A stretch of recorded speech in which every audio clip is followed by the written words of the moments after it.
Na-share ko na sa inyo sa ilang videos ko na na-discover ko nga ang Coco products, yung mga chewy and sour candies nila. Tapos sinubukan ko sa tindahan. Ito yung mabilis maubos talaga. Ito yung kinikwento ko na dinisplay ko ng 12 noon.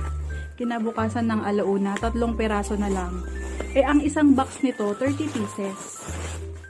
Meron ka ng 30 pieces sa isang box. So, umorder ulit ako ng sour tongue. Ayan siya. Ito si sour tongue. Sa isang box, meron kang 30 pieces.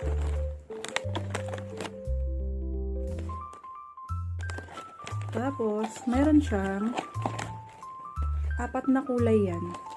May green, may yellow, and may blue, and may pink. So, ayan siya. 30 pieces ito. Ang lasa niya, maliliit lang siya na bilog. Tapos, sobrang asim.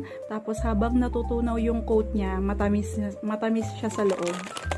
Kaya nagugustuhan to ng mga bata. Kasi kung baga parang may twist yung lasa, kakaiba.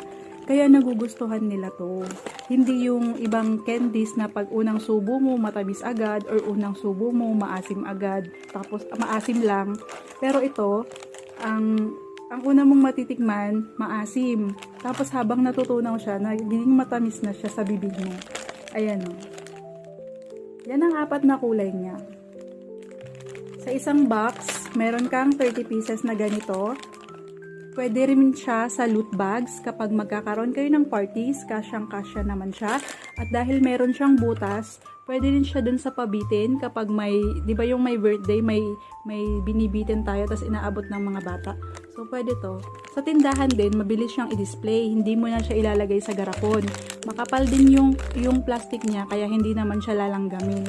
Subukan nyo to sa tindahan nyo. Sobrang nagugustuhan to ng mga bata. Lalo na yung may mga tindahan malapit sa school. Magugustuhan to ng mga estudyante. Ayan o.